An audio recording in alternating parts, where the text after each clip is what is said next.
El ponente del día de ahora ha sido específicamente designado para ofrecer una visión detallada y enriquecedora sobre los aspectos claves y estamos seguros de que su presentación será de gran valor para todos ustedes. Para asegurar el mejor desarrollo de la sesión, les solicitamos que sigan las siguientes indicaciones. Número uno, les pedimos que mantengan sus micrófonos apagados durante la exposición del ponente para evitar interrupciones y así asegurar una experiencia fluida para todos. Número 2, si desean hacer preguntas o comentarios, por favor utilicen el botón de levantar la mano en la plataforma, ya que nos permitirá gestionar las intervenciones de manera ordenada y así darles la palabra en el momento adecuado a cada uno. Como número 3, en el momento que se les conceda la palabra, les solicitamos que sean concisos y claros en sus intervenciones. Esto para ayudar al ponente a mantener la fluidez de la sesión y permitir que todos tengan la oportunidad de participar. Por último, al finalizar la presentación, el ponente dará un espacio dedicado para preguntas y respuestas. Agradecemos de antemano su paciencia y comprensión mientras se atienden las preguntas de manera ordenada. Estamos aquí para aprender y enriquecer nuestras competencias en el tema tan crucial y sensible. Esperamos que esta sesión sea provechosa para todos ustedes. Sin más, les damos la bienvenida a nuestro ponente, quien comenzará la exposición sobre aspectos normativos, administrativos y mecanismos de búsqueda. Muchas gracias. Muchísimas gracias, Elmer. Buenos días, espero que todos se encuentren muy bien. El enfoque de la sesión número 2 se realizará en el campo normativo, específicamente en la estructura normativa que engloba el fenómeno de las personas desaparecidas. Vamos a abordar únicamente aquellas normativas, aquellos artículos específicos en los cuales podemos destacar un poco el abordaje de este aspecto y como todos notarán en el transcurso de la sesión, anticipándolo, no existe en sí mismo una regulación directa a este fenómeno, sino pequeños artículos que lo único que logran es solventar de alguna manera algunos vacíos para poder, de alguna manera, dependiendo del caso, resolver dificultades, como por ejemplo la dificultad de hijos que quedan en indefensión si el padre que sostenía el hogar ha desaparecido, porque cómo pueden hacer uso de, por ejemplo, los bienes del padre para su manutención o la esposa de la pensión, si fuese el caso del padre, si no es posible tramitar ese proceso, si no se conoce, si no se puede determinar que la persona ha fallecido aún, ya que también, como lo vamos a ver más adelante, el proceso que se debe seguir para la presunción de muerte, como todos sabrán, dura más de 5 años. Y, por ejemplo, la ley de pensiones de la AFP establece 2 años para el vencimiento para iniciar el proceso de poder tener derecho o acceso a la pensión del cónyuge. Entonces estaríamos frente a una situación que genera dificultades debido a la falta de una regulación específica de este fenómeno. La obligación de averiguar, como lo podremos notar, el paradero de las personas desaparecidas a raíz de un conflicto armado o una situación de violencia, obviamente surge en diversos ordenamientos internos y tratados internacionales, como lo vamos a ver más adelante. Tanto el derecho internacional de los derechos humanos como el derecho internacional humanitario sí tienen algún enfoque en lo que son el fenómeno de las personas desaparecidas, pero va más establecido, y no es que sea para menos, en conflictos armados, específicamente los que se dan con mucha frecuencia en Medio Oriente o África, o como lo que podría estar sucediendo en este momento entre Ucrania y Rusia. Las desapariciones de una persona durante un conflicto armado, en un contexto de violencia o en una situación de migración, conlleva la necesidad de contar con medidas legislativas apropiadas, tanto para el desaparecido como para sus familiares. Algunas de estas medidas, por lo general, son la propia definición de la persona desaparecida, porque como ustedes sabrán, es muy importante la figura sobre la cual se van a orientar todos campos normativos, lo que muchos entendemos a veces como las instituciones. Estas normas, claro, sobre los procesos de búsqueda, como conlleva asimismo la aplicación de estándares internacionales para la recuperación y la identificación de restos mortales inclusive, porque recordemos que el fenómeno de las personas desaparecidas no es únicamente la ausencia de la localización de estas, sino que también cumple varias finalidades. Una de ellas también debe de ser el poder dar con esta persona, dar una certeza jurídica, más allá también de poder dar un alivio a la familia, poder dar con la persona. Esto no implica a veces necesariamente, lamentablemente, poder dar con la persona en vida, sino que en nuestro caso muy personal del contexto salvadoreño, por ejemplo, el conflicto armado, el problema con las pandillas, el conflicto de las pandillas, el cual nos puede dar una perspectiva que todos de alguna manera, en mayor o menor medida, hemos podido, aunque sea, si no contemplar, escuchar o conocer, de fosas comunes, personas que han sido asesinadas y han sido enterradas de manera de ser ocultadas, pero ese es el propósito, poder exhumarlas con un rigor, y como todos sabrán acá, la importancia del derecho es en sí mismo poder regular estas circunstancias. Sobre las definiciones de lo que entendemos como personas desaparecidas, en El Salvador no existe como tal. En el marco jurídico nacional, la definición de persona desaparecida, en la normativa interna, en general, se apoya en tipos penales para calificar una desaparición o intervenir en esos casos. Los tipos penales que se utilizan con mayor frecuencia son los de privación de libertad, los de secuestro, los de privación de libertad por funcionario o empleado público, pero no se enfocan directamente en la figura de la desaparición de la persona sin necesidad del contexto penal o la persecución directamente de un delito. Por ejemplo, la privación de libertad se encuentra regulada en el artículo 148 del Código Penal, el secuestro en el artículo 149 del mismo y la privación de libertad por funcionario o empleado público, agente de autoridad pública en el artículo 290 del Código Penal. Dentro de los aspectos de la ley, tampoco se define a la persona migrante desaparecida, porque recordemos que otro fenómeno que vive nuestra sociedad es la migración. Recordemos que la figura de la persona desaparecida puede ser por diferentes contextos o diferentes situaciones. Acabamos de hablar hace un momento lo que es ese mismo hecho que se sucede por un conflicto armado, el que sucedió en nuestro país en los años 80, la problemática de las pandillas, una situación de actualidad, pero también existen otras situaciones como lo son la migración. Cuando una persona emigra, obviamente por lo general en su mayoría a Estados Unidos, en el camino, esta persona puede desaparecer y no volverse a saber de ella. Las situaciones pueden ser problemas con el crimen organizado, con el narcotráfico.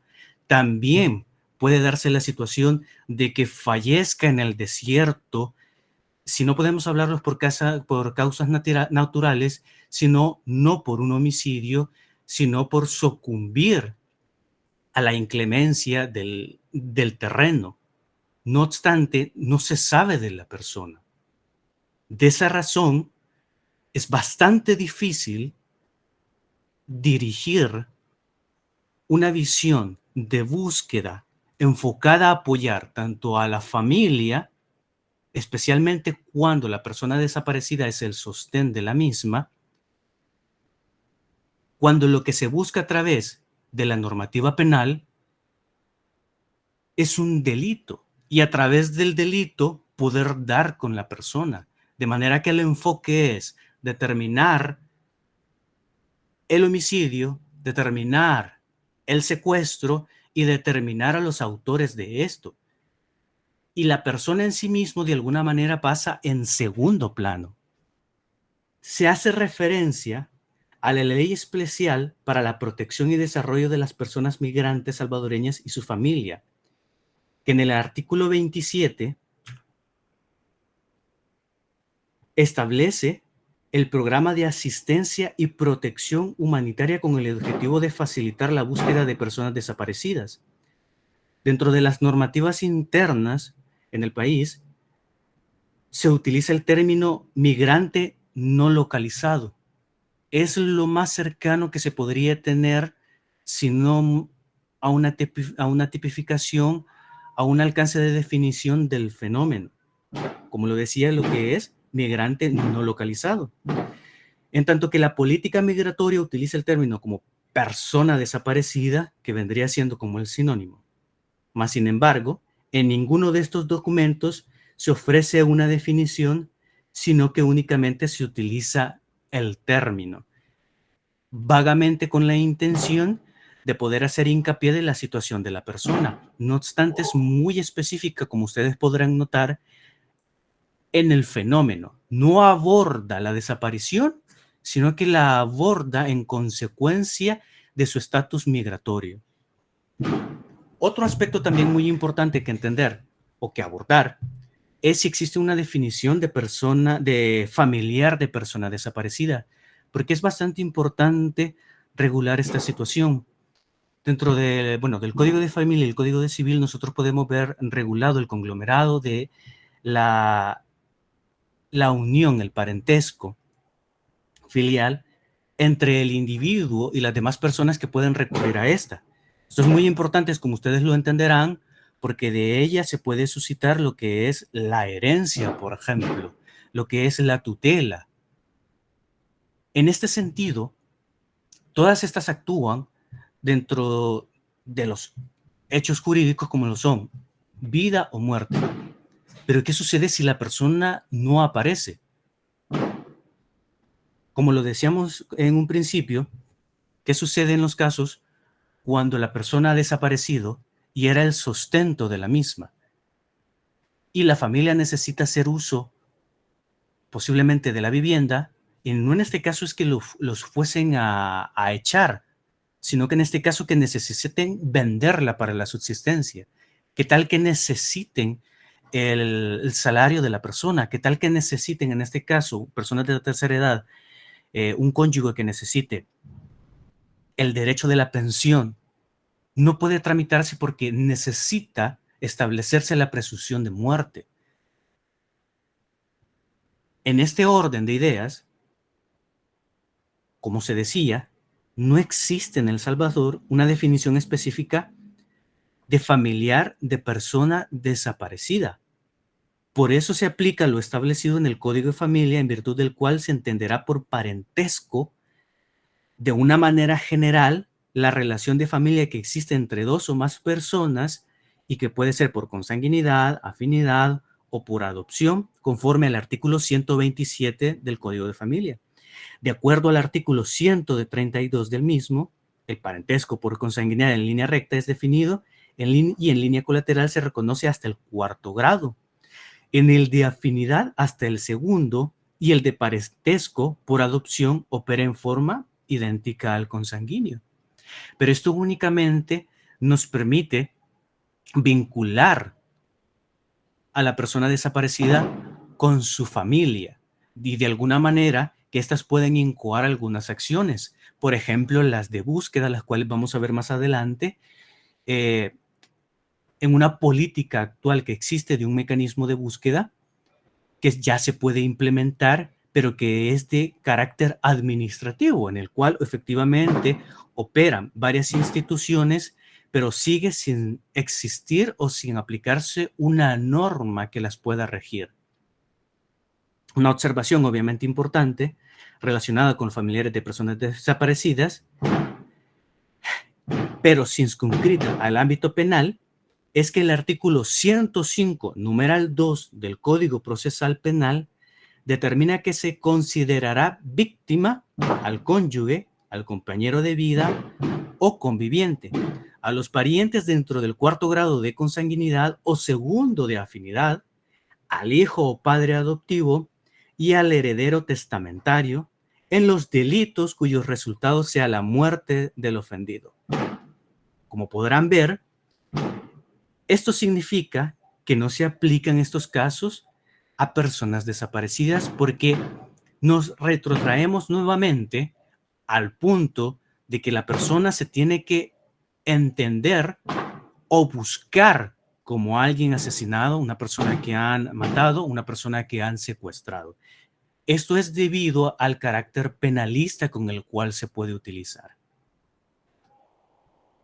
En suma, como podrán haber notado, se ha abordado que tanto la definición de la persona desaparecida como familiar de persona desaparecida no se encuentra regulado en la normativa interna en ninguna circunstancia, sino que únicamente lo que se consigue a través de la interpretación y aplicación de artículos específicos, tanto en el Código Civil como en el Código de Familia, es poder acreditar a ciertas personas a que puedan incoar, iniciar o impulsar la búsqueda de una persona desaparecida.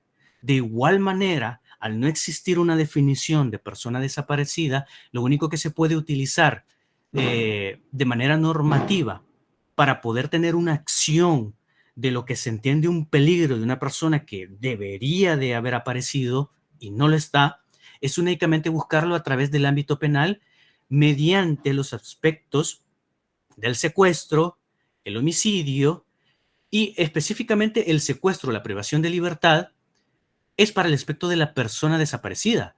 Pero para que la persona pueda incoar o para que la persona pueda tener un seguimiento de la situación, tiene que ser, como ya se leyó, en casos de homicidio o de tentativa en la vida de la persona, para que se les entiendan a estas mismas como víctimas del hecho.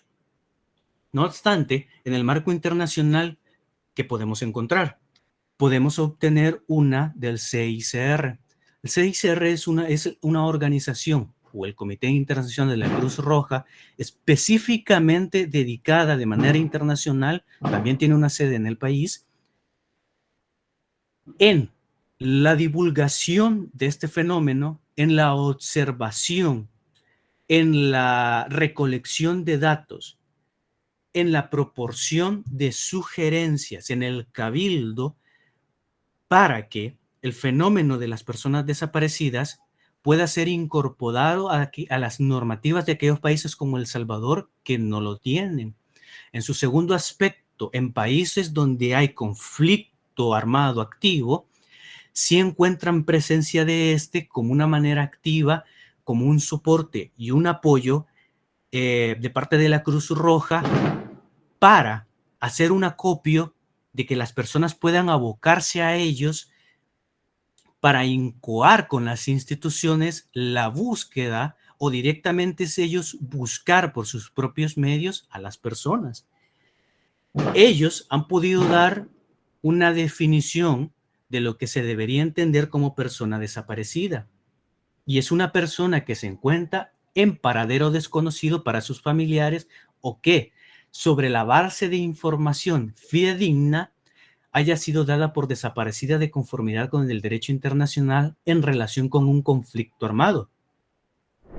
En el marco jurídico internacional, bueno, más adelantito vamos a ver que sí existe algún intento de parte de convenios internacionales de poder definir esto.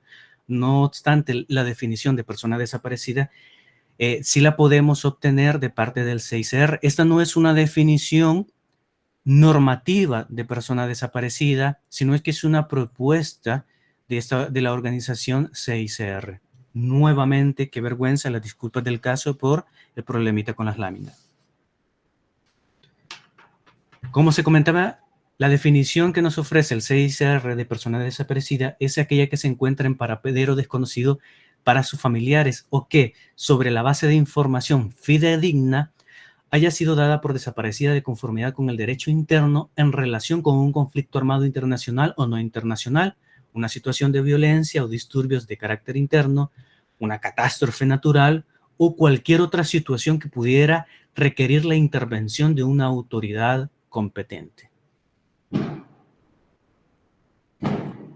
En el artículo 2 de la Convención Internacional para la Protección de todas las personas contra la desaparición forzada del año 2006, se utiliza un término bastante estrecho, el cual define a la persona desaparecida como aquella que ha sufrido el arresto, la detención, el secuestro o cualquier otra forma de privación de libertad que sea obra de agentes del Estado o de personas o grupos de personas que actúan con la autorización, el apoyo o la aquiescencia del Estado, seguida de la negatividad a reconocer dicha privación de libertad o del ocultamiento de la suerte o el paradero de la persona. Como podrán notar la diferencia entre la definición que nos ofrece el CICR y la definición que nos da el Convenio Internacional para la Protección de todas las personas contra la desaparición forzada, podemos notar que el CICR procura abarcar todos los fenómenos que podrían provocar el desaparecimiento de una persona y no establece, y que esto es muy fundamental, no establece un sujeto activo en este caso, si lo vemos penal, directamente como si lo hace el Convenio para la Protección de todas las personas contra la desaparición forzada. Releyendo, porque esta establece que debe ser alguien que ha sufrido secuestro u otra forma de privación de libertad que sea obra de agentes del Estado o personas o grupos o personas que actúan con la autorización de estos mismos. El problema con esta situación es que determina al sujeto, al actor, lo cual, a diferencia de la definición del CICR, no permite más allá de un problema, en este caso penal o de guerra, establecer la figura de persona desaparecida en alguien, por ejemplo, un migrante. Otro ejemplo, una persona que no se sepa de ella después de una catástrofe natural, un temblor en El Salvador, México, Chile, Japón, que son una situación muy frecuente.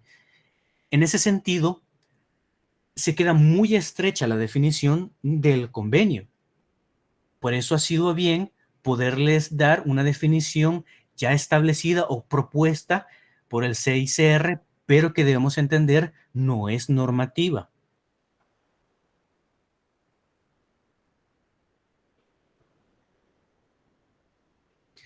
En este sentido, y llegando a este punto, podemos ver que la inexistencia de una definición de persona desaparecida en la normativa salvadoreña puede constituir una limitación para la búsqueda, y no solamente para la búsqueda, sino para el sostenimiento y, por lo menos económicamente, la continuidad estable de los familiares cuando la persona desaparecida era el sostén de esta.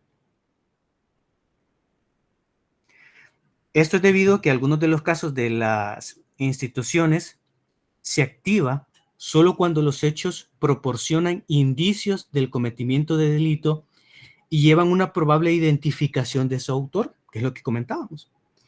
Que es decir, que bajo un enfoque totalmente penal, el cual si bien es necesario, no debe superponerse al enfoque humanitario orientado a la localización de la persona reportada como desaparecida, independientemente de las causas, agentes perpetradores o circunstancias en la que tal haya desaparecido.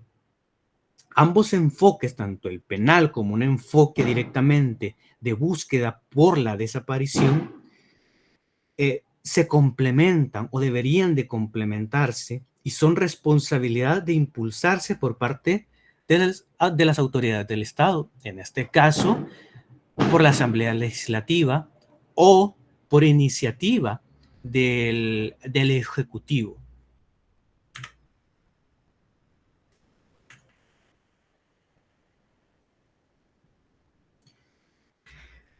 Algunas recomendaciones que podríamos hacer sobre lo ulterior hablado que sería muy necesario para la normativa salvadoreña incorporar una definición amplia de persona desaparecida y una definición también muy por aparte amplia de familiar de persona desaparecida. Básicamente crear las instituciones y sobre las mismas regular para que sean obviamente efectivas esas definiciones. Deberían de redactarse de forma tal que puedan ser aplicadas por las distintas autoridades e instituciones intervinientes, que faciliten la homologación de los procesos y el registro de los casos y que garantice la búsqueda inmediata. Podría reformarse, por ejemplo, el artículo 105, numeral 2 del Código Procesal Penal, que actualmente considera a los familiares como víctimas solamente en los casos de delitos cuyo resultado sea la muerte del ofendido. Reforma que sería necesaria para incluir todos los casos en los que las circunstancias del delito impidan la localización del directamente ofendido, tal como sucede en la desaparición. Porque recordemos que, y esto lo podemos ver mucho aplicado en lo que es el rigor del positivismo, que es muy necesario cumplir todos los elementos del tipo penal.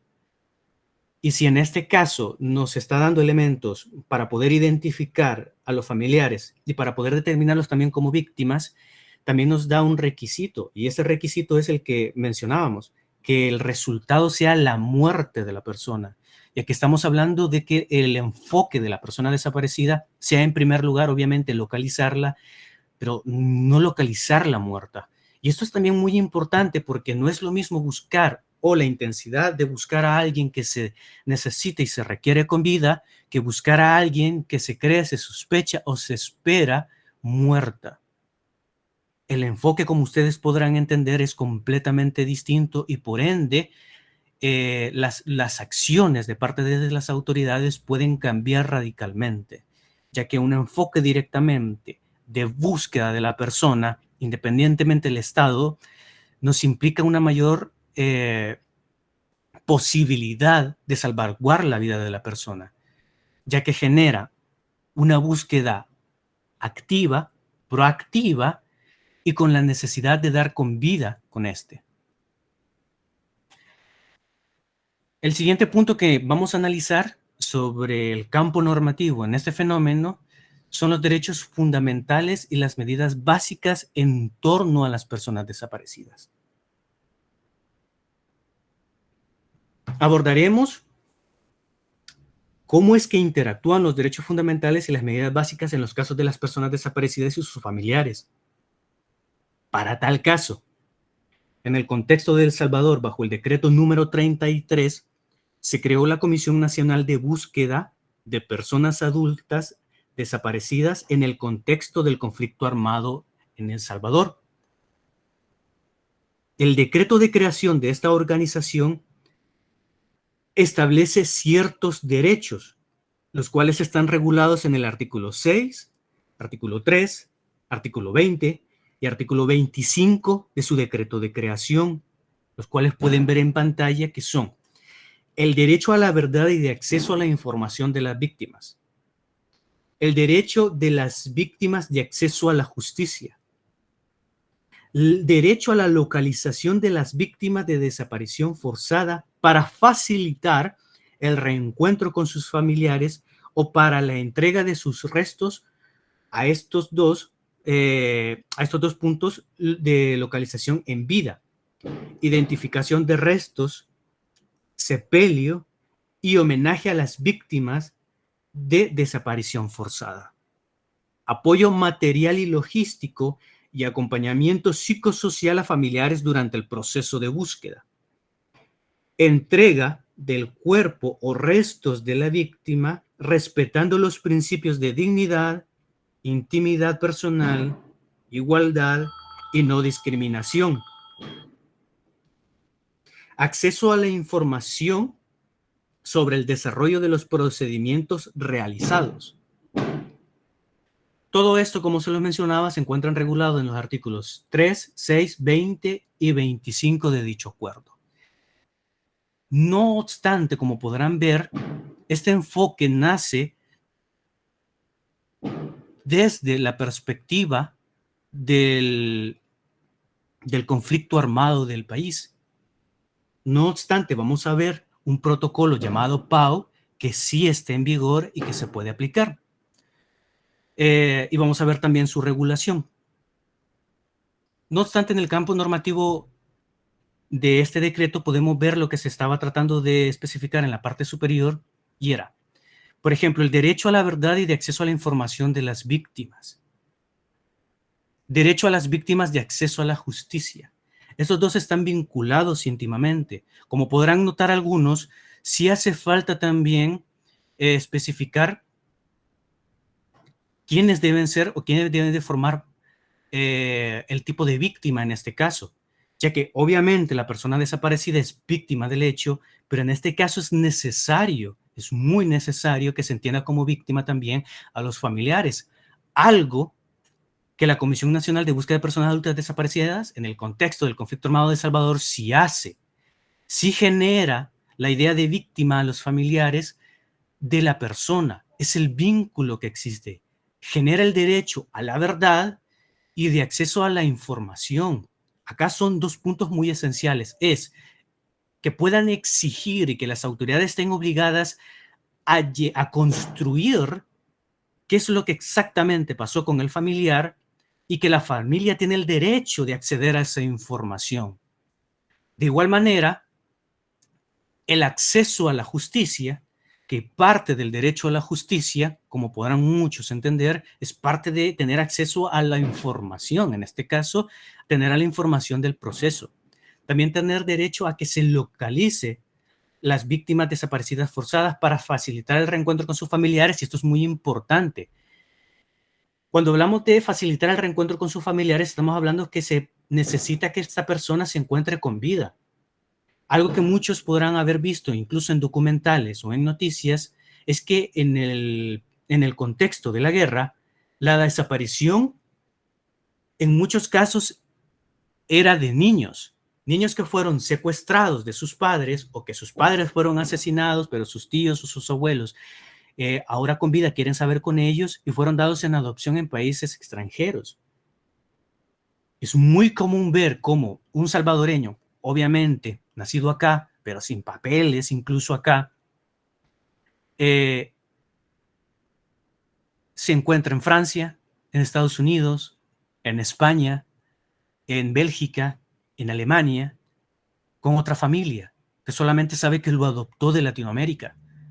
Con la búsqueda, con la investigación, se viene a percatar que en realidad su adopción viene a causa de un secuestro sufrido en el conflicto armado en El Salvador, ya sea porque sufrió una separación abrupta con los familiares en un choque entre la guerrilla y la Fuerza Armada, o directamente por crimen organizado fue secuestrado para ser vendido para adopción en el extranjero. En este sentido, esa es la razón que justifica facilitar el reencuentro con sus familiares. No obstante, como se pudo ver anteriormente, sí es necesario también poder tener esta perspectiva para que la búsqueda se enfoque en poder hallar lo más pronto a la persona y no sus restos.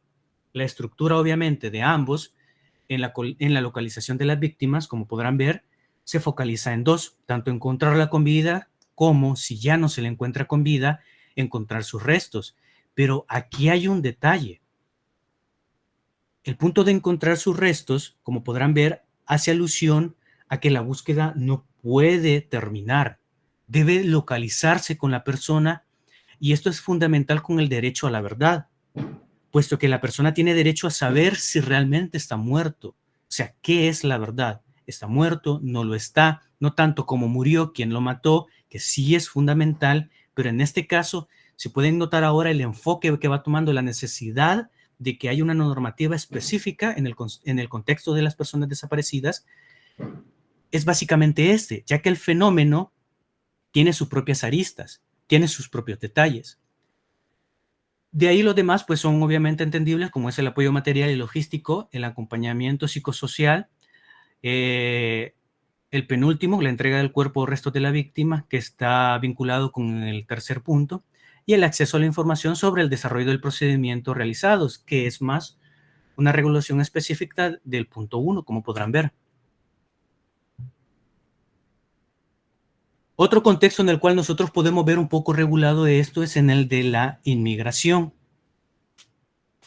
Las personas migrantes desaparecidas y sus derechos se pueden ver observados o regulados de alguna manera en la Ley Orgánica del Servicio Consular, el cual determina en su artículo inicial el establecimiento de consulados salvadoreños que tienen por objeto presentar la protección que el Estado debe en el extranjero a las personas e intereses de sus nacionales, lo cual es reforzado en el artículo 103 de la misma ley, de modo que es lo que podríamos contemplar de alguna manera como el origen de un derecho fundamental de cobertura y protección de parte del Estado en el extranjero en el contexto de la desaparición de personas y sus familiares, ya que estos actúan como agentes en una situación como esta. Podrán notar ahora que la actividad de las autoridades salvadoreñas a este fenómeno básicamente en lo que es el campo normativo, se basa de una interpretación extensiva de normativa que ya existe. Actualmente, la normativa más reciente enfocada en esa protección fue emitida en el 2011. Dicha ley es la Ley Especial para la Protección Integral para las Personas Migrantes Salvadoreñas y su familia, la cual establece en su artículo 2 los principios de respeto irrestricto de los derechos humanos, no discriminación, protección extraterritorial y protección especial a grupos vulnerables. Es muy importante dejar claro que para el caso específico de desaparición en la ruta migratoria, como no se consigna expresamente el derecho a ser buscado, más sin embargo, en el artículo 27 hace referencia al establecimiento de un programa a cargo de la organización Conmigrantes, que entre otros fines facilita la búsqueda de personas desaparecidas y en este caso permite la localización aún como cadáver de la persona, de manera que es a través de la organización de Conmigrantes que se puede dar una solución nuevamente, como pueden notar de manera extensiva, en los casos de una persona desaparecida en el contexto de migración. Hasta este momento se han analizado los casos de las personas desaparecidas conforme al conflicto armado de El Salvador y en el contexto de la ruta migratoria. No obstante, post-conflicto, en nuestra actualidad, bajo el contexto convulsivo delincuencial del país, no se vislumbra una regulación específica que se pueda aplicar específicamente a los casos de personas desaparecidas en la actualidad y bajo el contexto nacional moderno. Más sin embargo, podemos encontrar en el artículo 39 de la LEPINA que se establece la protección de la niñez y la adolescencia frente a la desaparición forzada del padre, obviamente. Un rasgo que por lo menos en la situación de un niño o un adolescente ya se encuentra contemplada dicha situación en la ley LEPINA en un contexto penal, pero por lo menos se encuentra un apoyo en una situación de indefensión para estos.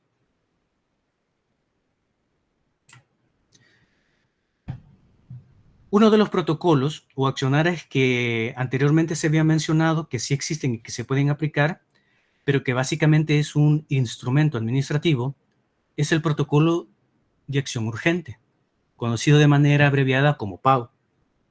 Este protocolo es un instrumento que tiene como propósito tutelar los derechos de las personas desaparecidas, de tal forma que se realicen actividades inmediatas destinadas a encontrar a la víctima de la desaparición, con el objeto de prevenir la comisión de graves delitos.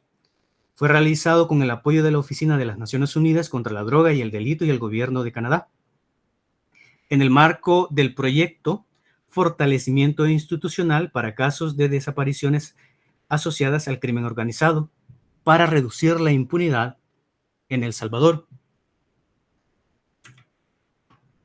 El Protocolo de Acción Urgente, o PAU, en El Salvador, es una herramienta que permite a las autoridades competentes actuar de manera uniforme y eficaz en la búsqueda de personas desaparecidas, independientemente del lugar donde se haya cometido el delito. El PAO permite identificar los casos en los que se deben priorizar las acciones de búsqueda e investigación inmediata, sin necesidad de esperar un plazo determinado. Sus objetivos se basan en búsqueda, coordinación e investigación a través de la unión de varias instituciones que han firmado este acuerdo, lo cual vamos a ver más adelante. Su finalidad es la de ubicar el paradero de la persona que se ha reportado como desaparecida, viva o muerta.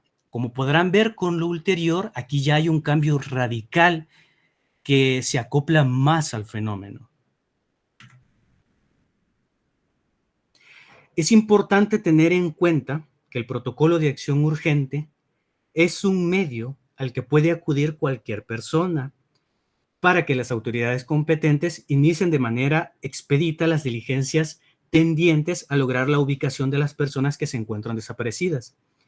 El protocolo de acción urgente puede operar de manera simultánea y no es impedimento para iniciar o realizar la investigación penal de presumirse, si se presume, mejor dicho, que hay un hecho delictivo, o que se acuda al proceso constitucional de habeas corpus.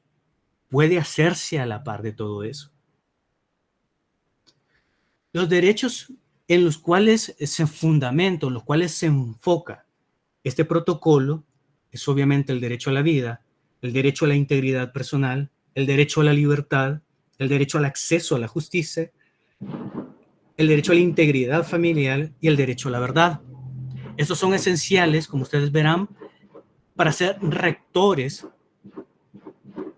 del cumplimiento del protocolo. Estos dirigen la finalidad de cómo se debe aplicar el mismo. Las instituciones involucradas en el protocolo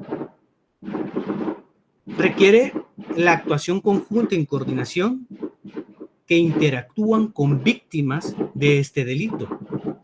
Es muy importante la comunicación permanente entre las instituciones que resulta de máxima importancia para la efectividad del mecanismo y sus actuaciones en el marco de la normativa vigente. Las instituciones ligadas a este protocolo son la Fiscalía General de la República, la Policía Nacional Civil, los jueces de paz, la Procuraduría para la Defensa de los Derechos Humanos y el Instituto de Medicina Legal.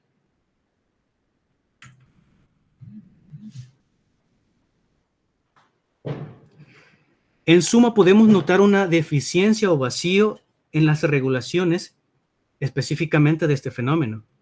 En vista de la regulación en torno a la desaparición está basada en tipos penales. En marcos de derechos para las víctimas y sus familiares, lógicamente está circunscrito la existencia de una investigación o proceso judicial. El Código Procesal Penal contiene en sus artículos 105 y 106 lo relativo a la víctima y sus derechos. El artículo 105, en su numeral 2, establece que solo se considerarán víctimas a los familiares en los delitos cuyos resultados sea la muerte del ofendido, y el artículo 106 establece por su parte los derechos de las víctimas en general, como ya se había establecido arriba. Como último punto y punto 3, vamos a hablar sobre el estatutus jurídico y los derechos con relación a este fenómeno. Puesto que la desaparición de una persona no solamente genera incertidumbre, sino que también conlleva problemas legales que van más allá de la investigación penal. Estos problemas se relacionan con el estatus de la persona desaparecida y la protección de sus derechos, ya sean patrimoniales o no patrimoniales, tales como la representación, el estado familiar, entre otros. Las cuestiones administrativas suelen no ser atendidas, mas sin embargo, facilitarlas tiene una gran importancia. Por tanto, tener un estatus jurídico específico sobre la persona desaparecida puede conllevar a resolver un conflicto penal y también familiar y civil Ya no estamos hablando únicamente no solo de resolver un problema penal, porque lo primero que se nos viene a la cabeza es la vida de la persona, sino que el conflicto, como ya se había dicho anteriormente, que puede generar, dependiendo si la persona deja a niños, deja a adolescentes, deja a personas tuteladas, adultos que están bajo su tutela, ancianos que estén en su tutela, el cónyuge, si deja patrimonios, quiénes podrán utilizar su patrimonio, qué pasará con ellos cuando vuelva a aparecer incluso, etcétera, etcétera, etcétera. Actualmente el único mecanismo que prevé la legislación salvadoreña es a través del ámbito civil, el cual permite determinar el estatus jurídico de una persona desaparecida a través de la declaratoria de muerte presunta, lo cual más adelante también, como en una conclusión diremos, sería muy efectivo la existencia y la aplicación de una presunción de ausencia en base a una persona desaparecida o a la búsqueda de la misma. La finalidad, como ya todos sabrán, de la presunción de ausencia es declarar fallecido a la persona. Esto también genera complicaciones, ya que en una situación así, el interés de las autoridades para buscar a la persona obviamente va a disminuir.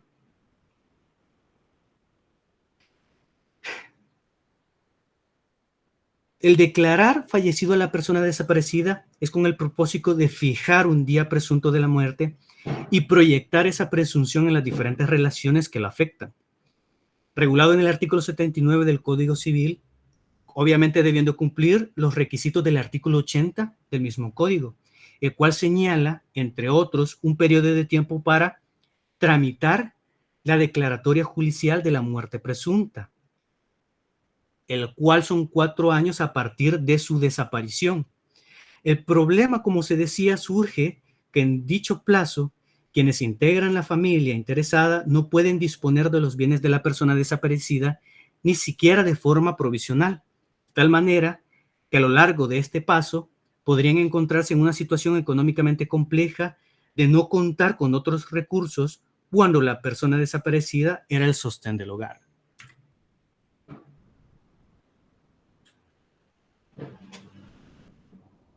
Con respecto de la normativa de las personas desaparecidas y la relación con sus familiares y sus derechos, la normativa en este aspecto se encuentra más que todo relacionado con la filiación, como puede ser el ejemplo del matrimonio. La disolución del matrimonio se puede producir también ante la declaratoria de muerte presunta, conforme al artículo 104 del Código de Familia, el cual establece que el matrimonio se disuelve por la muerte real o presunta de uno de los cónyuges y por el divorcio. En base a la relación de los hijos e hijas de la persona desaparecida, de acuerdo con el artículo 206 del Código de Familia, la autoridad parental es el conjunto de facultades y deberes que la ley otorga e impone al padre y a la madre sobre sus hijos menores de edad o declarados incapaces para la protección, educación y asistencia, lo cual en una situación en la que el padre o la madre estén desaparecidos, quedan en indefensión de esta situación. No obstante, el artículo 219 del mismo código considera la figura del hijo desamparado, que es también aplicable a los casos de desaparición en base a los artículos ya mencionados. Puede decirse que la ley cubre de alguna manera efectiva las relaciones familiares con la persona desaparecida, especialmente en procurar dar soluciones con respecto a las necesidades de los familiares, más específicamente cuando la persona desaparecida era el sostén de la familia. Con respecto de la disposición de los bienes, en el caso de la disposición de los bienes de parte de la familia de la persona desaparecida, si bien podría ocuparse la figura de presunta muerte, deben cumplirse los términos del artículo 80 del Código Civil, como se dijo anteriormente, de tal manera que la familia no puede disponer de los bienes de la persona desaparecida o materialmente de muy pocos, especialmente si este era el sostén de la familia, hasta que se cumpla la declaración, proporcionándose para una indefensión del familiar. Otro aspecto en el cual se puede ver perjudicado un familiar en este caso es en el del cónyuge. Ese es a través del derecho de acceso al beneficio de la pensión, el cual tiene 2 años para poder realizar el proceso. Si no, esta prescribe, pero mientras el proceso de la declaración judicial de muerte presunta demora más de 5 años.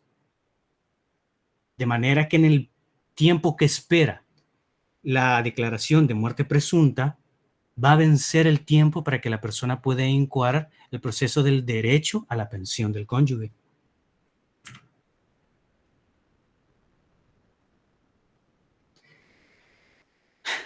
Hasta este momento, como se ha podido establecer, la normativa que se puede aplicar, ese es el punto, la normativa que se puede aplicar al fenómeno de las personas desaparecidas es de manera extensiva, es de manera muy específica en algunos casos. Con específico me refiero a la vulneración de la familia, por ejemplo, los hijos, el cónyuge, mas no lo hace de una manera íntegra, no lo hace de una manera adecuada.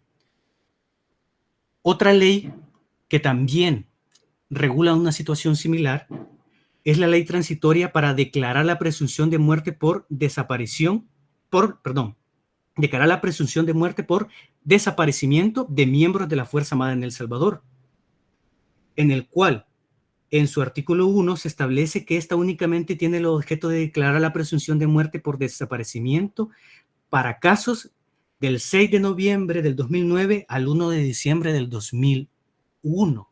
Este es otro fenómeno, en este fenómeno, otra arista de este fenómeno es, como esta ley lo regula, los casos de agentes, policías, soldados, miembros de la Fuerza Armada que han desaparecido, y obviamente esto lo podemos sobreentender por la situación delincuencial del país. No obstante, como podrán ver, es una ley transitoria y que únicamente le es aplicable a estos. Pero esto es una manera específica de poder aplicar o de poder subsanar el fenómeno. En su artículo 3 de esta misma ley, establece que la presunción de muerte por desaparecimiento de un miembro de la Fuerza Armada se podrá declarar si han transcurrido 6 meses desde la última noticia de su existencia. Esta ley, obviamente, permite que las familias de los militares que han desaparecido o se presume han muerto en actos de servicio o fuera de este reciban los beneficios sin necesidad de tener que aplicar la presunción de muerte del Código Civil. Básicamente esta se convierte en una solución para los familiares de la Fuerza Armada, pero específicamente para ellos. Esto específicamente podrán notar que deja en evidencia la necesidad de una regulación específica de este fenómeno, especialmente en sus aristas, como por lo es la indefensión de la familia bajo este fenómeno en lo que se resuelve.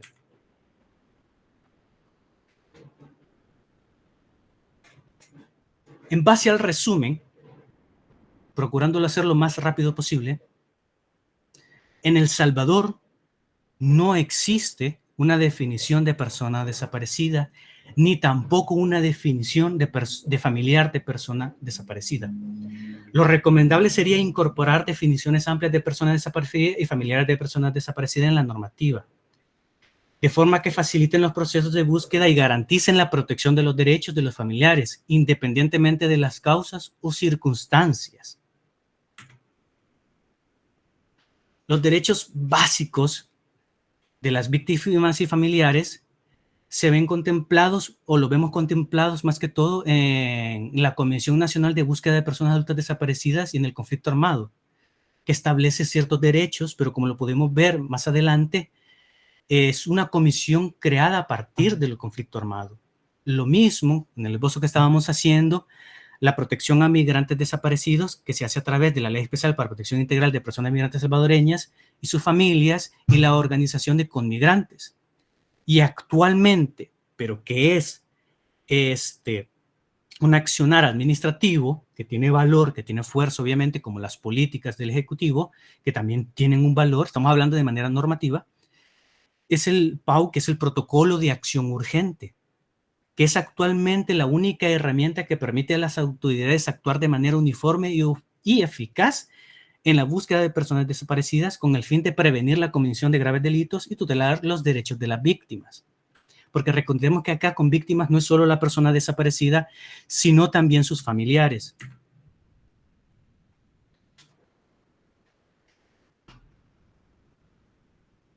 En este sentido, la declaratoria de la muerte presunta sí debería de omitirse en estos casos, sino de manera posterior, y debería de ostentarse la idea de la declaratoria de ausencia presunta o desaparición presunta. De igual manera, regular normativamente las relaciones de los familiares con la víctima de una desaparición y la manera en cómo van a disponer los bienes la familia, que también son afectados, ya sea que sean estas el sustento de la familia o que sea necesario hacer uso de los bienes de la persona desaparecida para el mismo bien de la misma.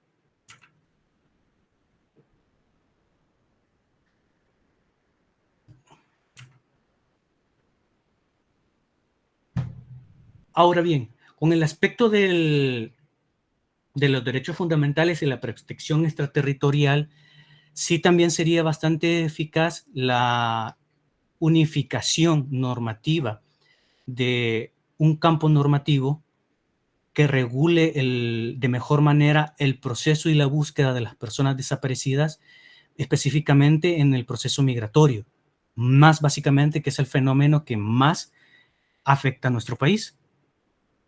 El protocolo de acción urgente se consideraría que debería de normalizarse, decodificarse, perdón, sería la palabra, el término más adecuado, para una aplicación más eficaz, más visible, porque como podría intuir, consideraría que son muy pocos o casi ninguno los que han escuchado de este protocolo. Con relación a los mecanismos de búsqueda, como se había dicho en un momento, se podría enfocar que se han encontrado 3 etapas fundamentales: la recepción de denuncia, la activación del protocolo y la coordinación interinstitucional. Los retos y los desafíos, básicamente, que podríamos mencionar son las definiciones legales limitadas, algo que ya se abordó anteriormente de otro aspecto, el enfoque penal predominante, algo que debería de cambiar, lo cual se puede, como ustedes podrán ver, se puede bastante marcado en el protocolo de búsqueda urgente, y los vacíos legales en derecho, lo cual ustedes ya pudieron notar con la necesidad o la aplicación de la normativa vigente, Código Penal, Código Civil, Código de Familia, leyes transitorias, decretos, los cuales procuran solventar estas situaciones, pero únicamente se quedan ahí. Para terminar, las definiciones que nosotros podríamos establecer es las que ya se dijo: generar definiciones legales, la definición legal de persona desaparecida y familiar de persona desaparecida, específicamente, el enfoque integral de la búsqueda, de la localización, los derechos de los familiares para determinar en qué situación quedan y cómo pueden hacer uso de los bienes y derechos de la persona desaparecida que da sustento de ellos. Y lo que es bastante importante, y se les podría dejar a debate a ustedes, es poder tener la declaración o la figura de declaración de ausencia como un mecanismo que permita poder activar ciertas instituciones del derecho civil y el derecho de familia, como son la disposición de los bienes, la tutela, etc. Viendo que estamos a las 18, vamos a llegar hasta este momento con la presentación y vamos a ir a una pausa de 10 a 15 minutos.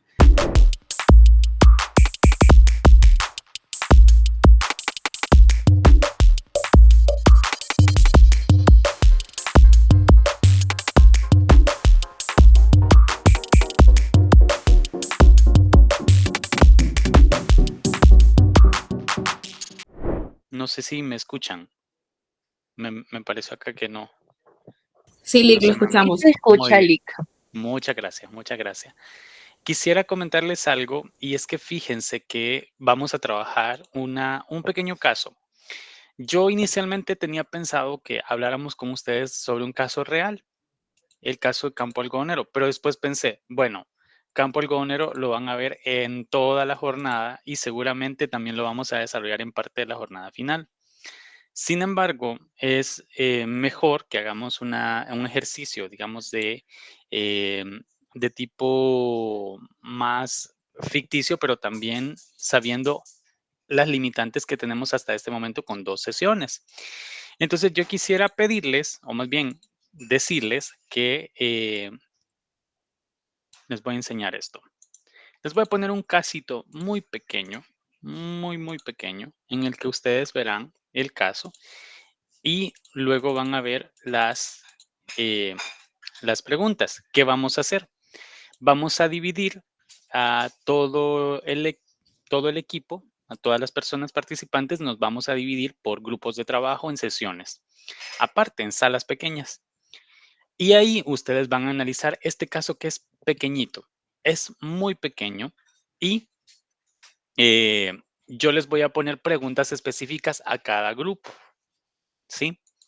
Entonces, vamos a trabajar aproximadamente en grupos, a ver, son 68, 67 personas y vamos a dividirlos en grupos, solo que a mí no me permite dividir los grupos. No sé por qué. Julie está por ahí para que me eche la mano y me active como anfitrión. Sí, Lick, ahorita. Por favor. Gracias, Julie.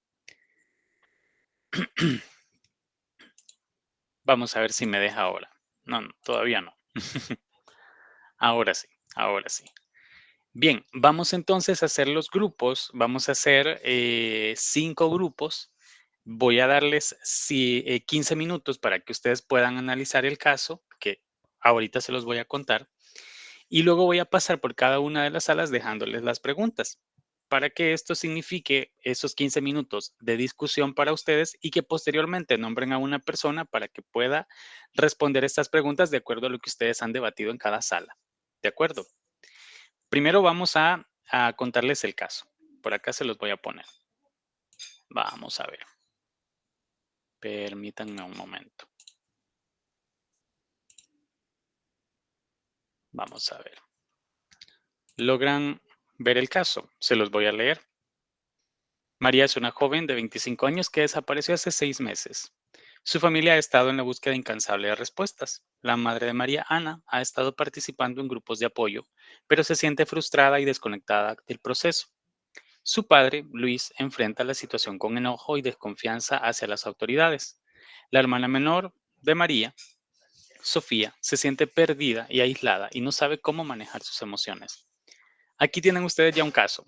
Es pequeño, es cortito, no tiene mucho que ver con el ámbito institucional o la normativa por el momento, pero sí tiene que ver con la forma en que nosotros vamos a abordar cada caso. Si se fijan, acá tenemos particularmente 3 personas, ¿sí? María, Ana, perdón, María, que es la persona desaparecida, Ana, Luis y Sofía. Ana, Luis y Sofía, que son víctimas también de la desaparición de una miembro de su familia. Muy bien. Entonces, si ustedes lo notan, tenemos un caso muy pequeño. Dice, María, por su lado, ha estado participando en grupos de apoyo, pero se siente frustrada y desconectada con el proceso. Luis enfrenta la situación con enojo y desconfianza hacia las autoridades. Y la hermana menor de María, Sofía, se siente perdida y aislada y no sabe cómo manejar sus emociones. En primer lugar, le quisiera preguntar a ustedes, ¿será que las 3 emociones que experimentan estas personas son válidas? ¿O será que no debería alguno tomarlo de esta manera? Por supuesto, ¿verdad? Las 3 personas que están afectadas por el proceso tienen diferentes emociones y todas son válidas.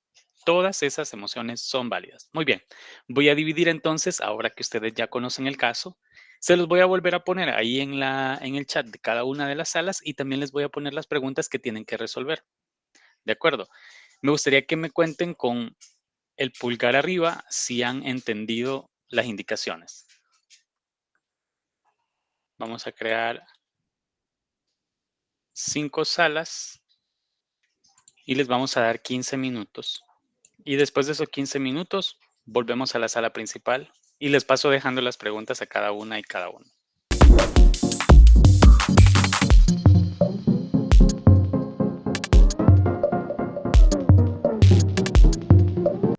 Cuatro preguntas. Aquí están las dos primeras.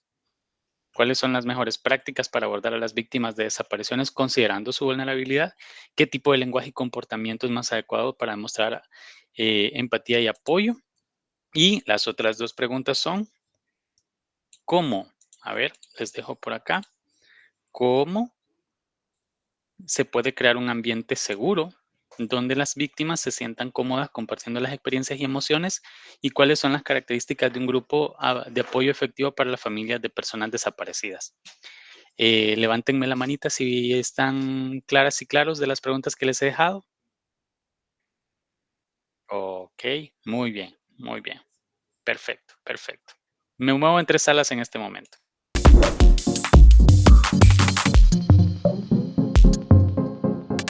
Bueno, yo creería también que pues por lo primero pues ser empático, ¿verdad? Con las personas porque este tipo de desapariciones, si lo abordamos desde el tipo psicológico, vemos que las personas ni siquiera tienen un luto, ¿verdad?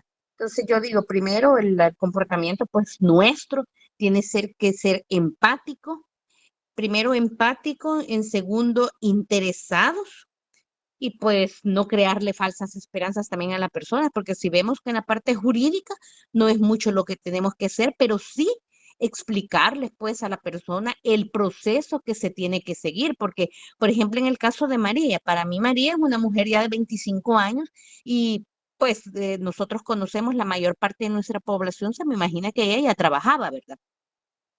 Imaginemos que ella trabajaba y que era la que aportaba dinero a su núcleo familiar.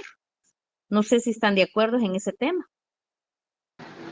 Sí, porque tuvo un impacto económico también a la familia, la desaparición de María.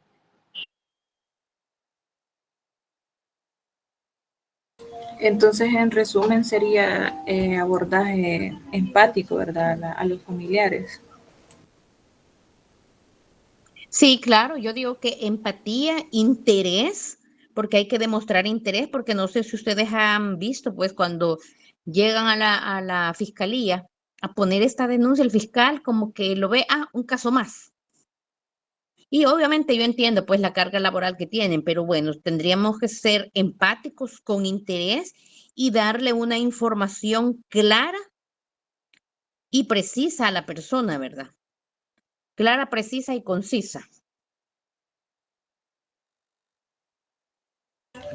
También creo que es importante abordar desde el punto de vista del familiar. Siempre va con la empatía, pero de darle siempre la esperanza de que pueda encontrar a su familiar. O sea, lo mismo va conectado con la colaboración que mencionaban.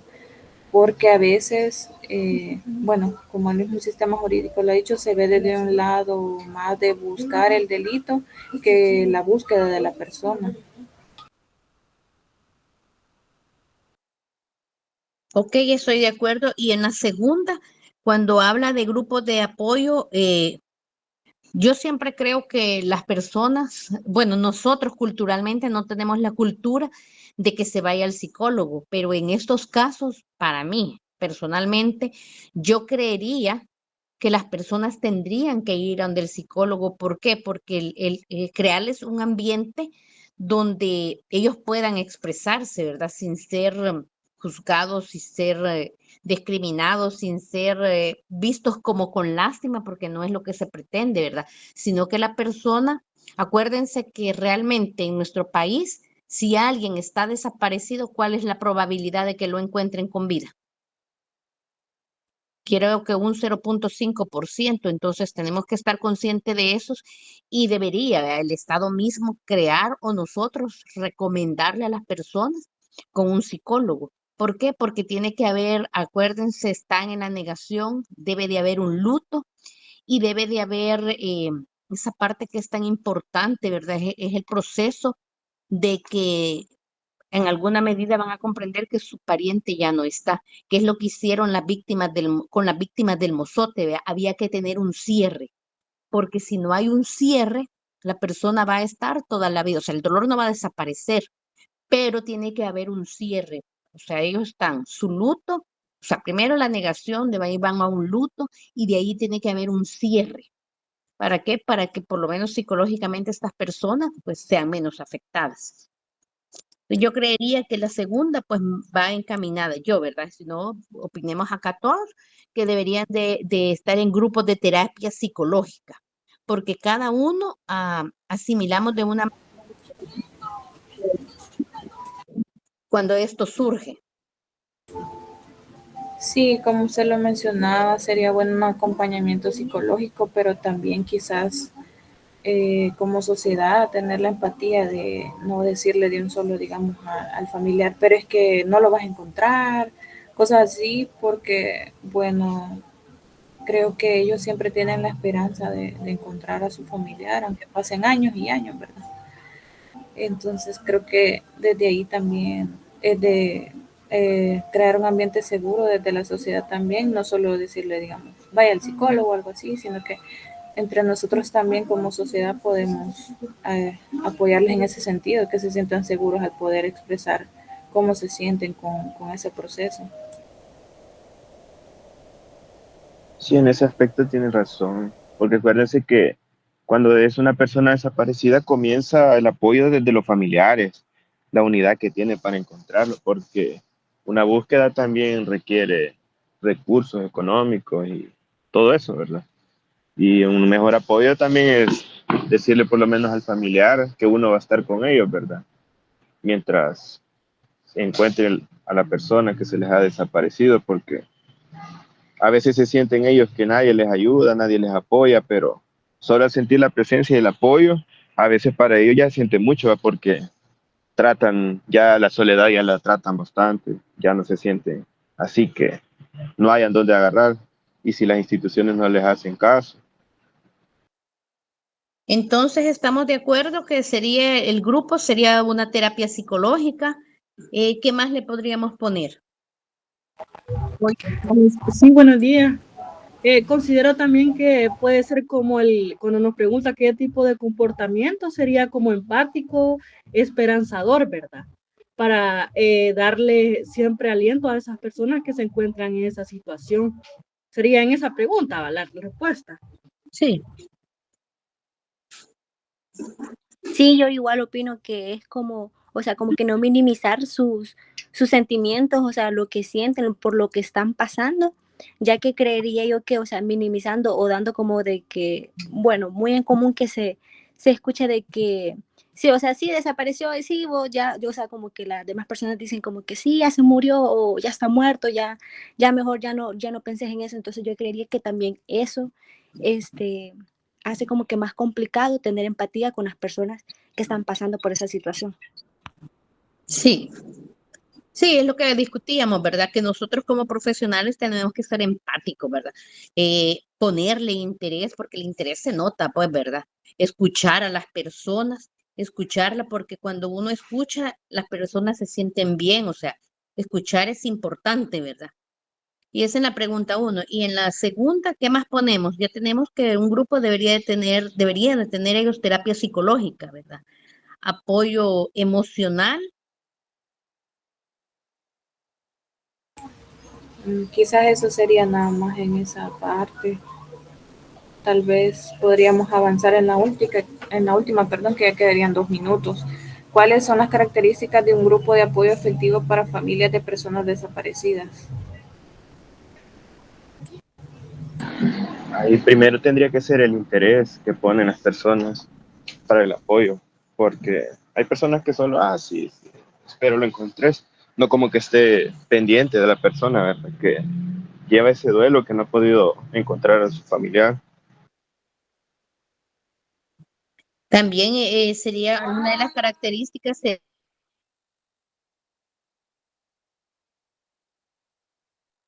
el acompañamiento, ¿verdad?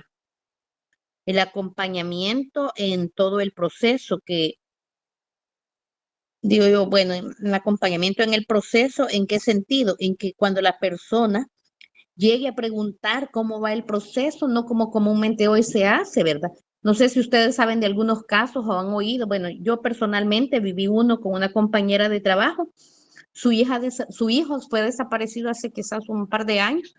¿Y qué le dice el fiscal? Mire, ya no venga a preguntar porque tengo un montón de casos. La policía le dice, mire, ya délo por muerto. Entonces, ella no ve el proceso, ¿verdad? Ningún acompañamiento.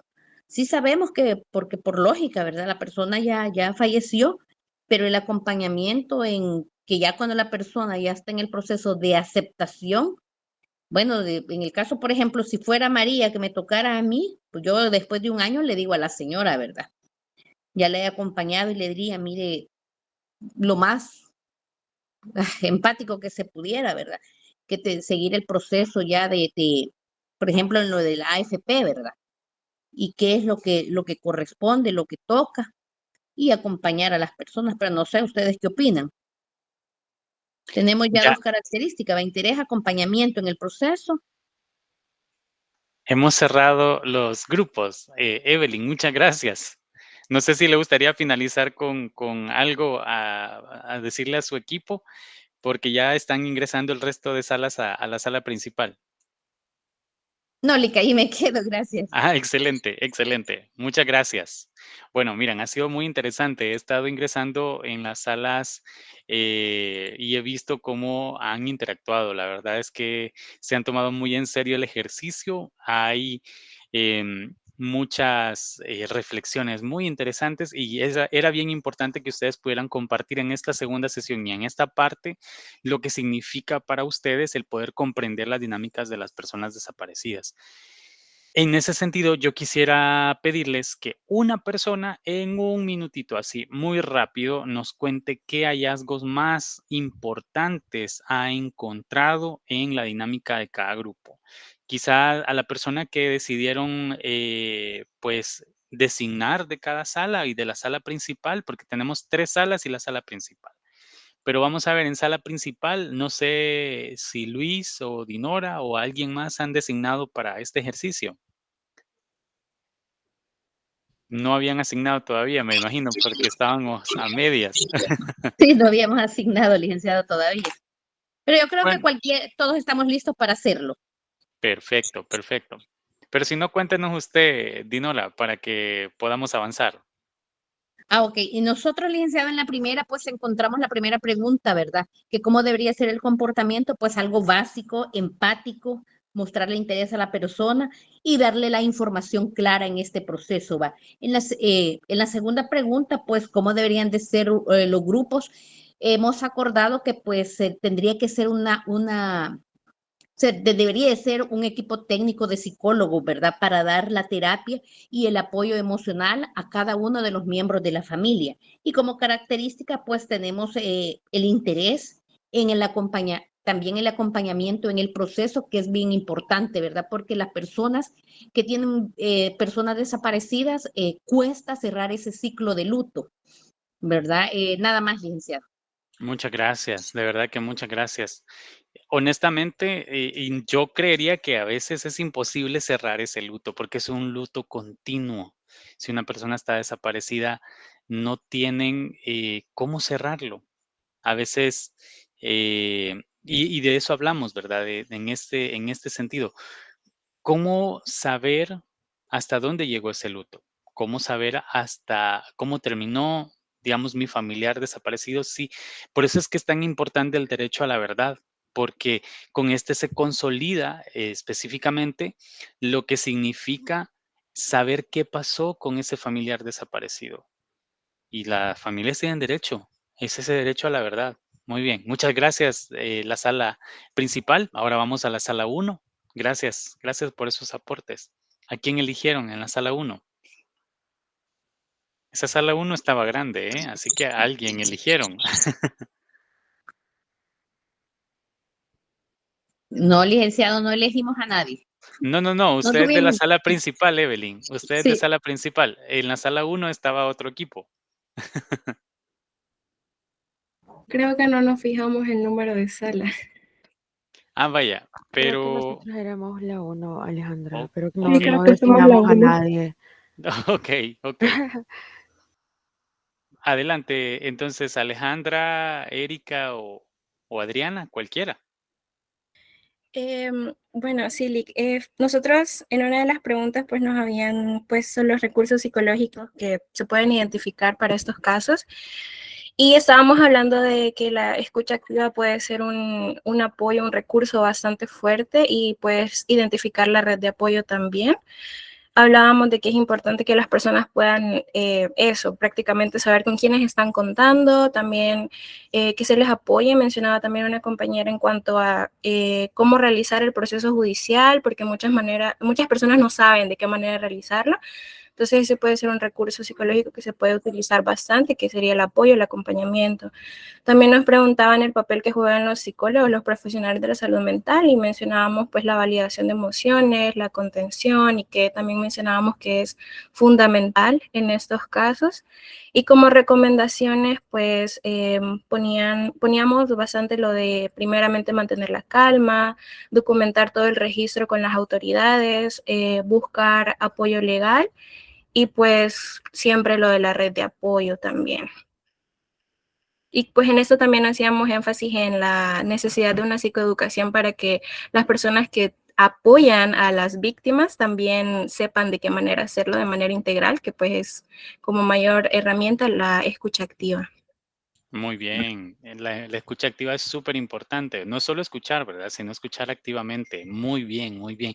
El principio de escucha activa es súper claro y es muy importante porque las personas, a partir de él es que reconocen que realmente sus necesidades son tomadas en serio, ¿sí? Esto es bien importante. Lo otro, acerca de los grupos de apoyo en los que se pueda, compartir estas, digamos, experiencias, ¿verdad? Son sumamente importantes, son sumamente importantes. Evitar en la medida de lo posible decirle a la víctima qué hacer, forzar a una víctima a decirle, ya, deje de buscar a su familiar.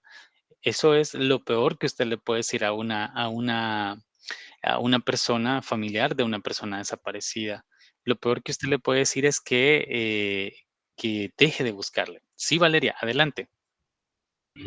Sí, algo más que mencionábamos era que también en esa parte es importante enseñarle a la persona sobre sus mecanismos de protección de derechos humanos, porque usualmente cuando Correcto. las personas llegan a las instituciones a pedir ayuda, no saben uno de qué forma hacerlo o a qué tienen derecho. Entonces yo considero que es sumamente importante recordarle o enseñarle a la persona qué derechos tiene para así poder ejercerlos de la forma más óptima posible. Correcto, correcto. Es correcto. Adelante, Adriana. Tal vez una cosa que no mencionamos era la importancia que decía que era las personas de apoyo en el momento difíciles, que era el papel de los terapeutas, decíamos, a Por la hora supuesto. de validar las emociones de las personas para que puedan manejar ese momento, que no sea tan difícil. Y no hay que olvidarnos también de que las personas terapeutas también necesitan de apoyo, ¿sí? Porque cada vez que reciben esta clase de casos, también se cargan, ¿eh? Se cargan emocionalmente y es bien importante que también tengan sus procesos de descargo, porque si no, ellos llevan una carga negativa en sus vidas que también no les permite atender de manera efectiva. Es complicado. El tema de la empatía tiene que tener su regulación, porque no solamente debe ser por, digamos, ir a atender y ser muy empático, pero tampoco significa esto terminar llorando con la persona a la que se está atendiendo, sino también de saber regularse. Yo sé que es difícil, pero es parte de él. El siguiente equipo, porque ya casi se nos acaba el tiempo. Gracias por quedarse hasta acá y gracias porque ya estamos terminando, pero ya ven que se ha puesto muy interesante la discusión. Muy bien. Sala 2. No, recuerdo que creo que no estaban, no conscientes de en qué sala estaban, aunque yo se los dije en cada en cada grupo, pero quizás no o no me escucharon bien. Pero de las siguientes salas, no sé si en el grupo donde estaba Douglas, es la sala 3. ¿Ok? Douglas. No sé si lo habían designado a usted o a alguien más. Pero no lo escucho, Douglas. No No sé si el asignamos a resto nadie, Lick. no asignaron a nadie. ¿No se puede apoyar, Katia? ¿Me escucha? Ok. Nuestra primera pregunta fue, ¿cuál es el impacto emocional que puede tener la desaparición de un ser querido en la vida de una familia? Y la verdad es que contemplamos bastante y lo definíamos como, es bastante amplio en todos los sentidos, y el aspecto también es como el acceso a la justicia genera inseguridad y muchas veces incertidumbre. También a su vez se pueden presentar los sentimientos de culpa o incluso de culparse de que pudiesen haber hecho diferente para evitar que esto sucediera. También se puede observar un posible estigma o aislamiento de parte de la familia con otros miembros de la familia o incluso de su entorno social, si estos viven en alguna comunidad o algo parecido. También se mencionaba de que la desaparición, que lo mencionaban en los grupos anteriores, de una persona desaparecida en relación al duelo que esto se lleva, puede ser un proceso largo y prolongado, que a diferencia de un duelo por muerte, ya de que este es doloroso, pero eventualmente se supera prácticamente, pero en relación a una persona desaparecida, la esperanza de que en algún momento este aparezca puede persistir por años o incluso nunca presentarse. Bueno, Douglas estaba levantando la mano. Sí, por ahí. Muchas gracias, Katia. De verdad que muy, muy completo. ¿Douglas? Sí, ¿Se me escucha, licenciado? Ahora sí, ahora sí. Bueno, muchas gracias por el espacio. Fíjese que las preguntas muy interesantes con respecto al caso que se planteaba, yo pienso de que lo podemos dividir en un resumen en tres aspectos fundamentales. Primero, sobre las emociones abocadas a cada uno de nosotros. Obviamente, no saber el paradero de un familiar es una cosa, un sentimiento bastante triste, y por eso creo que hay que recalcar el tema que algunos compañeros lo mencionaban, que es el tema de la empatía. Igualmente hay un tema con respecto a las emociones que me parece importante destacar, que es aquella frustración e impotencia que puedan sentir tanto los familiares o aquellos que tengan algún tipo de afinidad con la persona o la familia. E igualmente, dentro de la empatía, me parece que hay que puntualizar mucho sobre la reflexión sobre la vulnerabilidad, es decir, que la vulnerabilidad humana nos puede suceder esa situación inesperada a todos en algún momento, ya sea por las circunstancias sociales o ya sea por una situación bastante inesperada, ya sea en el país o en el contexto social que se vive como tal. Esto nos deja pues reflexionar sobre la importancia de la empatía para aprender sobre ello. Si nosotros reflexionamos en que todos somos vulnerables en cierta medida y no empatizamos porque en algún momento podemos llegar a decir, no nos va a suceder a nosotros, o porque yo vivo en una ciudad X o porque yo vivo en una residencial X, no vamos a lograr esa reflexión. Y la importancia de la empatía, prácticamente en el caso que se nos planteó en los grupos, subraya esa necesidad de ser empático con quienes están pasando esas situaciones difíciles, porque eso principalmente permite brindar un apoyo genuino a las familias, a los dolientes, a los que en ese momento están sintiendo esa emoción. Y ya lo mencionaban anteriormente de que debe existir una comunicación abierta. Usted hacía un comentario al respecto de eso, y es muy importante que se mantenga esa comunicación abierta porque eso permite una serie de sentimientos honestos hacia las familias, y especialmente en esos tiempos de crisis. Ayuda principalmente a evitar malos entendidos cuando la comunicación es abierta, puesto que los canales se encuentran sin un tipo de filtro que pueda dejar a los familiares con ese sentimiento, y no solamente les permite conocer la situación actual de la persona desaparecida o los mecanismos que se están implementando, sino que también les permite de cierta manera desahogarse, puesto que ya lo mencionaban las compañeras, algunas instituciones lo que hacen es: nosotros estamos haciendo todo, usted simplemente quédese sentado, esperando a que nosotros le demos algún tipo de información. E igualmente eso permite que, ya lo mencionaba usted, me gustaría traerlo a colación, es el tema de la resiliencia que se puede haber ante esa adversidad. Entiéndase no como una resignación de las personas, sino que al nosotros ser empáticos podemos brindar de forma genuina a que la persona en su luto, que no sabemos cuándo termina, pueda buscar los mecanismos ante la incertidumbre para poder seguir viviendo su vida, no con el mismo ímpetu o la misma salud que antes del hecho, sino más bien entendiendo que debe continuar en cierta medida sus actividades diarias mientras se enfrenta a las situaciones difíciles.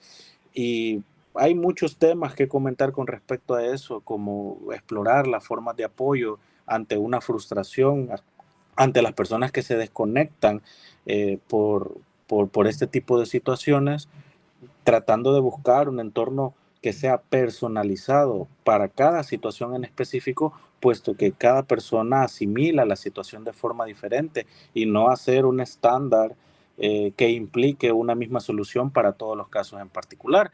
E igualmente yo pienso que en el tema de los terapeutas, el autocuidado es una cosa que se debe promover como un bienestar tanto emocional y físico, puesto que lo emocional muchas veces se traslada a lo físico y eso eh, crea afectaciones bastante complejas, tanto el terapeuta, tanto como para las víctimas en ese momento.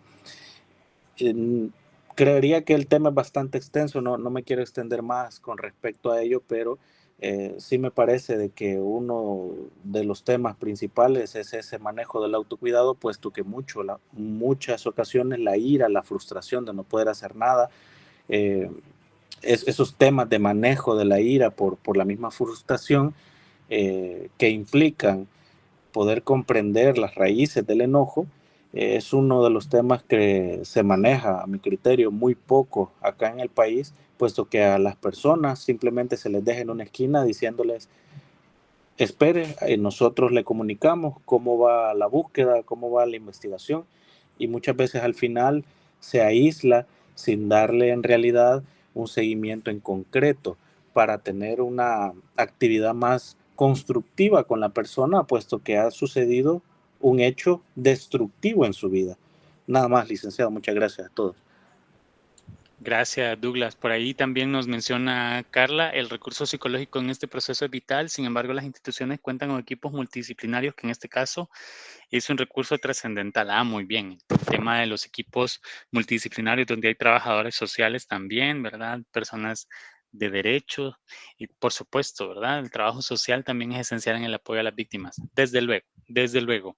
Gracias, gracias, Carla. Gracias, de verdad. Y gracias a todas y a todos. Bueno, con esta parte ya cerramos. Les agradecemos mucho porque nos hayan acompañado en esta sesión de sábado. Y bueno, ya todavía nos quedan por ahí un par de sesiones más. Les pedimos que siempre, por favor, se conecten. Y en la última sesión recuerden que es presencial, es un taller clausura donde vamos a tener el acompañamiento de diferentes personas que nos van a contar muchos testimonios y además nos van a nutrir muchísimo en este proceso de aprendizaje. Agradecerles entonces porque este sábado nos han acompañado hasta el final y deseamos que tengan un buen fin de semana. No sé si el equipo tiene alguna indicación que trasladar. Si no Solamente, tenemos... nada, Lick, solamente eso. Ok, perfecto. Gracias, Fernanda, por confirmarnos. Les deseamos a todas y a todos que tengan un buen fin de semana. Que estén muy bien. Gracias, Lick, igualmente. Bueno, feliz fin de semana.